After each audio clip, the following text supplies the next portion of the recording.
నెల్లూరు జిల్లా వెంకటాచలం మండలం వైసీపీ కార్యాలయంలో పార్టీ సంస్థాగత బలోపేతంపై మాజీ మంత్రి కాకాని గోవర్ధన్ రెడ్డి కీలక సమావేశం నిర్వహించారు. ఈ సందర్భంగా గ్రామ స్థాయి కమిటీల ఏర్పాటు, పార్టీ విధి విధానాలపై నాయకులకు, కార్యకర్తలకు దిశానిర్దేశం చేశారు. అనంతరం మీడియా సమావేశంలో మాట్లాడిన కాకాని తనపై వచ్చిన 53 కోట్ల జరిమానా ఆరోపణలపై నిప్పులు చెరిగారు.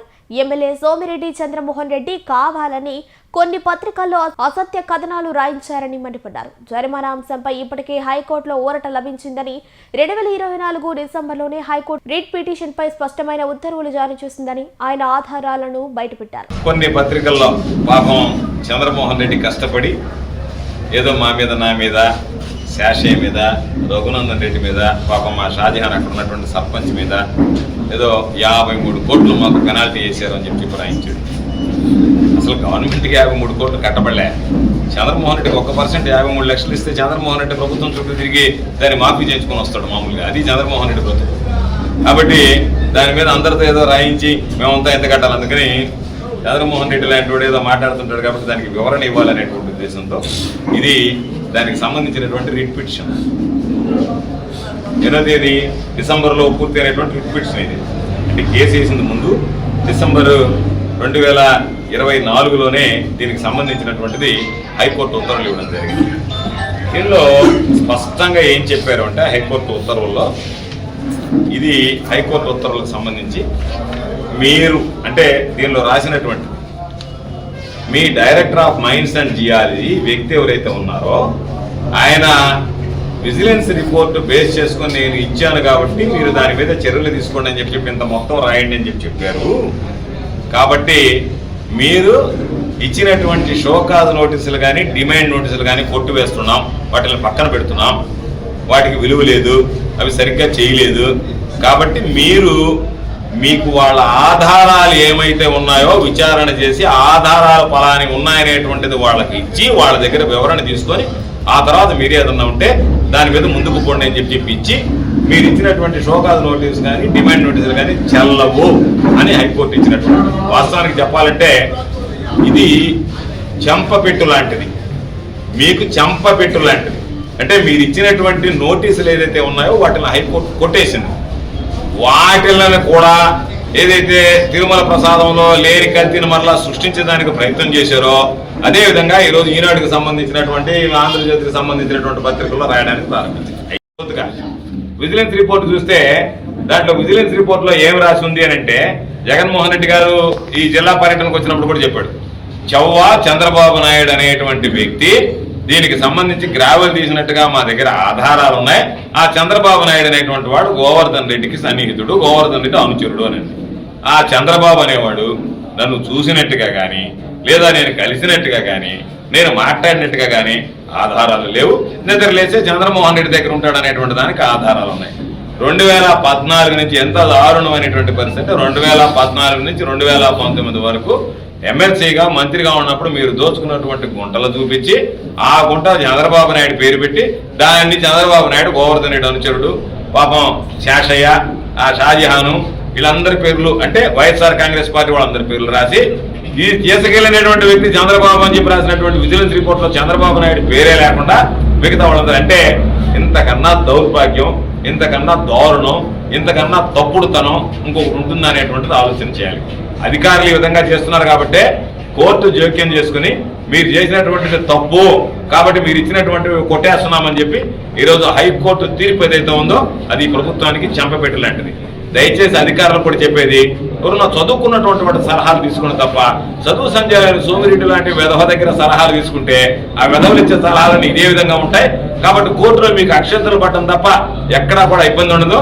53 కోట్లు కాదు కదా, 53 రూపాయలు కూడా మేము కట్టాల్సినటువంటి అవసరం లేదు, కట్టాల్సినటువంటి పరిస్థితి రాదు.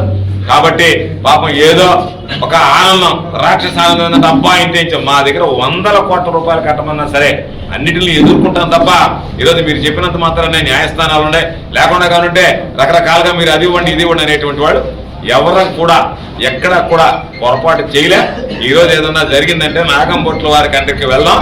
నాగంబొట్ల వారి కంట్రీలో ఈరోజు ఏ స్థాయిలో దోపిడీ జరిగిందో, మైన్స్ అండ్ జియాలజీ వాళ్ళకి మీరు ఏదైనా అనుమతులు ఇచ్చారా, లేదా ఇరిగేషన్ వాళ్ళకి మీరు ఏదైనా అనుమతులు ఇచ్చారా అంటే ఇరిగేషన్ వాళ్ళు మేము అనుమతులు ఇవ్వలేదన్నారు. మైనింగ్ అండ్ జియాలజీ వాళ్ళు మీరు అనుమతులు ఇచ్చారంటే ఇచ్చాము ఇవ్వలేదు అని చెప్పుకోలేక కనీసం సమాధానం కూడా చెప్పలేనటువంటి దుస్థితిలో మీరున్నారు. అది మీ పరిపాలన, అది మీ ప్రభుత్వం. దానికి సంబంధించి రామదాస్ కంటకి దగ్గర మీరు చేస్తున్నటువంటి దోపిడీ కానీ అన్ని రకాలైనటువంటివి. ఇప్పుడు రామదాస్ కంటకి మొన్న ఎప్పుడు పోతే ఆ దారిలో చూసాం, అసలు మామూలుగా తాటి చెట్టు అంత లోతు గుంతలు ఉన్నాయి. మీ బ్రతుకు అటువంటిది. ఈరోజు ఇసుకకి సంబంధించి ప్రైవేట్ స్కానర్లు పెట్టి వాడుకున్నటువంటి వాళ్ళు మీరు. ఈరోజు మీరు ఊరికి ఆరోపణ చేయడం కాదు, మేము ఆరోపణలు చేయడంతో పాటు ఆధారాలు చూపిస్తున్నాం. ఎక్కడన్నా ఇసుక రీచ్ల్లో స్కానర్లు పెట్టి దోచుకున్నటువంటి సందర్భాలు ఉన్నాయా? క్యూఆర్ కోడ్లు పెట్టి ఆ ప్రైవేట్ వ్యక్తులు క్యూఆర్ కోడ్లు ఎప్పుడన్నా జరిగిందా? మా హ్యాంలో ఎప్పుడన్నా జరిగిందా? కాబట్టి వీటన్నిటికి కూడా ఆధారాలు ఉన్నాయి. ఆధారాలతో సహా మేము మాట్లాడుతున్నాం. మీరు ఆరోపణలు చేసి మీ ఆలోచన విధానం ఎట్టుందంటే మనం ఏదో వీళ్ళని ఇబ్బంది పెడితే వీళ్ళు ఆగిపోతారు. మీ ఇబ్బందులకి మీ బెదిరింపులకి కాదు, పోరాడతాం. పోరాటటువంటి శక్తి సామర్థ్యం మాకుంది. మీరు సిగ్గు తెచ్చుకుని ఇప్పటికైనా ఇదిగో మీరు ఇచ్చినటువంటివి హైకోర్టు కొట్టేసింది అని అంటేనే ఒక విడతలోనే దాని మీద మీరు ఇచ్చినటువంటిది విచారణ కూడా ఎక్కువసేపు కూడా పట్ల face of the notice show cause notice demand notice చూడగానే దాని మీద మళ్ళీ రెండో వాయిదా కూడా వేయలే. ఇది చెల్లతో చెప్పి కొట్టేసింది హైకోర్టు.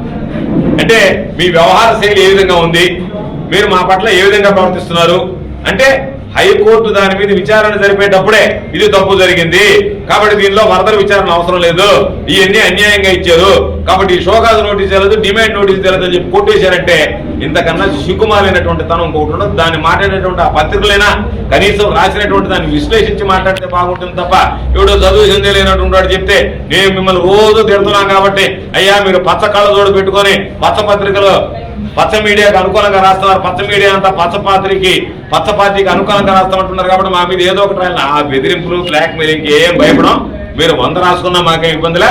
కాబట్టి వాస్తవాలు తెలియజెప్పాలి కాబట్టి ఈరోజు దాని మీద లేకపోతే స్పందించాల్సినటువంటి అవసరం కూడా లేదు. మీ చెంప పగలగొట్టేటట్టుగా హైకోర్టు తీర్పిస్తే దానిని మీరు కప్పిపుచ్చుకొని ఏదో రకరకాలుగా విచారణ అంట, పునర్విచారణ అంట, అదంట ఇదంట మట్టి మశానం చెప్పి దీనికి సమాధానం చెప్పండి. మీరు ఇచ్చిన దాంట్లో పసలేదు అని చెప్పి హైకోర్టు కొట్టేసినటువంటి మాట వాస్తవం కదా? లేదంటే చూడండి, రిట్ పిటిషన్ నెంబర్ 3477/2025 34,771/2025 దీంట్లో క్లియర్ గా షోకాజ్ నోటీస్ కానీ డిమాండ్ నోటీస్ కానీ కొట్టేస్తున్నాం అన్నారంటే మీరు చేసింది తప్పు, మీరు తప్పు చేశారు కాబట్టి మేము కొట్టేశామని చెప్పి హైకోర్టు వెంటనే తీర్పిచ్చింది. కాబట్టి ఏదైనా సరే ఎక్కడా కూడా పొరపాటు అనేటువంటిది జరిగేటువంటి పరిస్థితి ఉండదు. వైఎస్ఆర్ కాంగ్రెస్ పార్టీలో నీతిగా నిజాయితీగా నిబద్ధతతో పనిచేశాం. ఈ రోజులాగా గ్రావెల్ దొరికితే గ్రావెల్, మట్టి దొరికితే మట్టి, ఇసుక దొరికితే ఇసుక, ఎక్కడ పనులు చేయకుండానే ఇరిగేషన్ పనులు బిల్లులు మీరు చెప్పారు. నేను అనేక సందర్భాల్లో మీకు ఛాలెంజ్ విసిన్నా. విజిలెన్స్ ఎంక్వైరీ చేసామన్నారు, తీసుకురండి. విజిలెన్స్ రిపోర్ట్ బయట పెట్టండి, సిబిఐ విచారణకు పోదాం రండి. మీరేదో చెప్పారు షట్టర్లు అని. ఆ షట్టర్ల దగ్గర దరిద్రుడా మన డబ్బులు తీసుకున్నవాడికి పేమెంట్ చేస్తుంది కాదా చెప్పు? షట్టర్ల కాంట్రాక్టర్ దగ్గర నువ్వేం మాట్లాడావు? ఊరు వాడ షట్టర్లు వైఎస్ఆర్ కాంగ్రెస్ పార్టీలో పొరపాటు జరిగిందనో. పొరపాటు జరిగింది మేమేం చెప్పాము? షట్టర్లకు సంబంధించినటువంటి ఏదైతే కాంట్రాక్టర్ ఉన్నాడో అతని మీద విచారణ జరిపించమంటే నువ్వు మాట్లాడి నీ రేటు పెంచుకొని దాని ప్రకారం వాళ్ళకి చెల్లింపులు చేస్తాయి. ఇంతకన్నా దరిద్రం ఏముంది? కాబట్టి మీ పరిస్థితి, మీ వ్యవహారం ఏంటంటే ఎవడన్నా బ్లాక్ మెయిలింగ్ మా దృష్టిలో కూడా అనుకున్నట్టు ఒక 53 కోట్లు ఇచ్చేదో ఒక 1% ఈడ మాకేదన్నా 53 లక్షలు. వాస్తవానికి దీనికి 53 కోట్లకి ఏమి ఇబ్బందిలే. చంద్రమోహన్ రెడ్డి కానీ ఒక 53 లక్షలు కానీ, పాపం సంజీవ్ మన షాజహాన్ కానీ, శాషయ్య కానీ, మా రఘు కానీ ఎవరన్నా పోయి ఒక 53 లక్షలు దారి ఖర్చులు, సాయంకాలం ఏదన్నా ఒక వాటర్ బాటిల్ కానీ తీసిస్తే ఎన్ని రోజులు ఉండమన్నా అమరావతిలో ఉండి ఆ పనులు పూర్తి చేసుకొని వస్తాడు. కాకపోతే అందరు చెప్తున్నారు అతనైతే మామూలుగా 100 పేపర్స్ తాగుతాడయా, మనం పని మీద తీసుకున్నాడు మాత్రం బ్లూ లేబర్ అడుగుతున్నాడు, కొంచెం కష్టంగా ఉంది.